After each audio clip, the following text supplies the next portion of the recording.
Good morning. 안녕하세요. How are you today? By the way, I forgot to say it yesterday.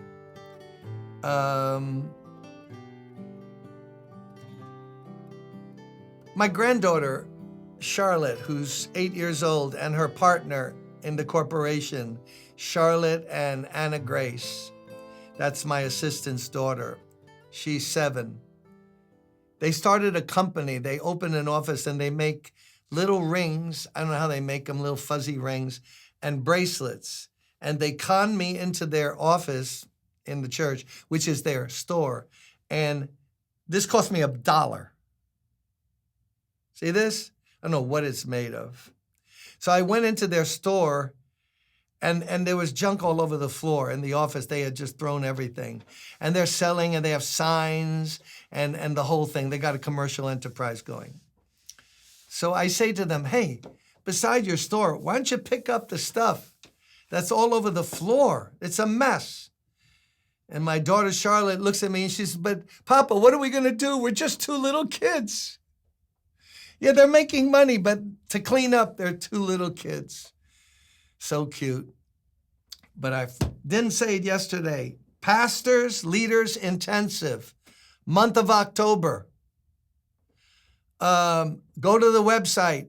From Monday night, a dinner, and then a session, and then all day Tuesday with 1-hour sessions on practical things about leadership and how to prepare a sermon, preaching a sermon, starting a prayer meeting, counseling. Pastor Brian Petrie, expert counselor, he's going to be teaching about biblical counseling, and a breakout for the wives, the women that are there, and it's going to be great. So just go to the website, October, from a Monday night through Tuesday, prayer meeting at night, be prayed for. Come on. Wednesday stops at noon. Adios, muchachos. You go on your way. I hope you take advantage of that or tell some pastor about it. And by the way, this coming Friday is Pastor's Luncheon for the tri-state area. But if you come 10:30 on Friday, what's the date on this Friday? Would be 18. The 18th. 18th at 10:30 in the building. Tell your pastor, if you're a leader, pastor, associate pastor, missionary, you come. There's a free lunch. We worship. We encourage each other. Interdenominational, because there are no denominations. We're all one part. We're all part of the one body. So that might help you. Now let's get back to the story.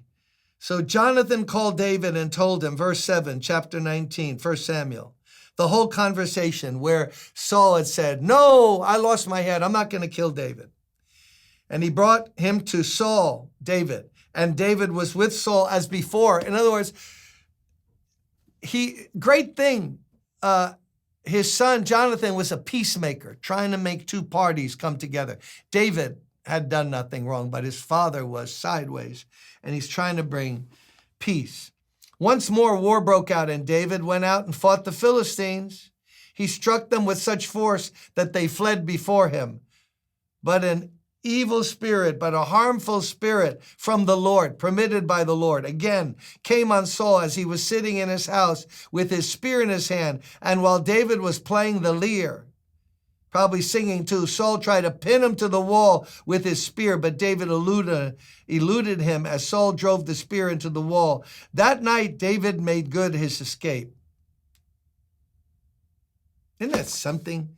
What jealousy and envy can do. And notice the fluctuation again. He had just sworn in verse 6, David will not be put to death. Now he's throwing a spear at him in verse 10. My. So David, he's in the strange combination, a beautiful combination. He's a warrior who's brave, and his men, the army, love him, but he also plays instruments and writes psalms. He's left brain, right brain, spiritually speaking. But he's getting a little tired of playing his lyre, which I don't know how he played it, and singing and dodging spears. Like, whoa, what was that? Obviously, he didn't like this song. No, he didn't like me, trying to kill me. So what does he do? He gets out of Dodge. Sometimes the best thing to do is to get out of town. No, you stand there and trust the Lord. No, sometimes you get out of town. When Paul was on his missionary trips in certain places, in one place, they had to let him down in a basket, like a hamper for clothes. Let him down. Traditionally, Paul is thought to be a small person, a smaller stature. They let him down so he could escape. Other places, the disciples got him out of town because the people, stirred up by religious leaders, wanted to kill him. Well, stand and face him. No, sometimes God says, let's move along. Get out of Dodge. That happened to Jesus. They went to stone him, and Jesus walked right through them and left them. He didn't stand there and say, throw the stones. I'll prove I'm the Son of God. They won't hurt me. There's an invisible shield. So, boy, we need to be led by the Spirit. Without wisdom and with fanatical thoughts, we can get ourselves in a heap of trouble. So David said, he's the king. He wants to kill me. I'm leaving. That's pretty good deduction. So he leaves. Saul sent to David's house to watch it and to kill him in the morning. I mean, this Charles Manson from like 3,000 years ago. But Michal, David's wife, who is Saul's daughter, Saul, I tell you, he cannot win. David's best friend is his son, and he's married to Michal, his daughter. And yet he hates David and wants to kill him. He doesn't care that Michal will lose her husband. He doesn't care that his son Jonathan will lose his best friend. Got to kill this guy. Why? Because I'm jealous of him. Go on social media. You'll see a lot of jealousy manifested, and blogs and the whole thing, even though no one's going to say I'm jealous of the person. Trust me, they're jealous.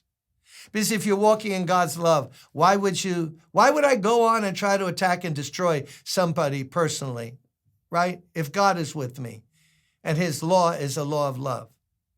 Same with you. Just let it be. If they're off, won't God take care of them? Oh, you have to do God's work, I see, and destroy them, or me destroy that person. Let it be. So, Michal, David's wife, warned him, if you don't run for your life tonight, tomorrow you'll be killed. So Michal let David down through a window, and he fled and escaped. How humiliating. He has to be led out, just like the Apostle Paul in the New Testament. Through a window, he fled and escaped. You know what? I know it's not in the Bible, but you got to know when to hold them, when to fold them, and when to walk away.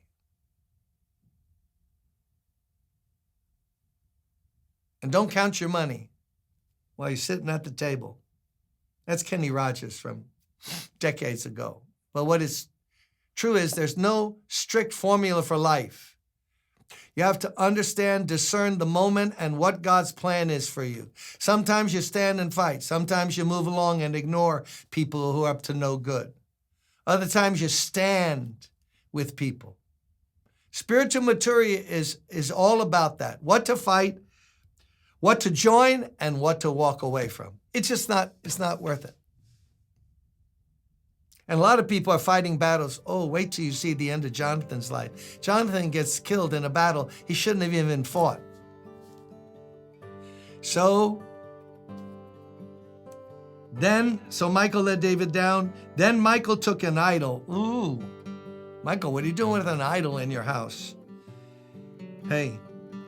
And laid it on the bed, covering it with a garment and putting some goat's hair at the head. And when Saul sent men to capture David, Michal said, he's ill. He's in bed now. Don't bother him. He's running a temperature, 103.4.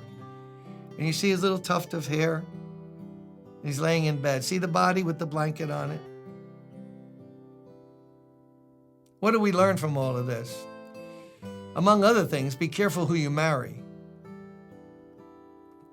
Because Michal is protecting David in a way, but before the story is over, she's not on the same page with David. But guess who is on the same page with David? God. And if God be for us today, what does it matter what we meet? He's going to lead us and show us what to do. See you tomorrow.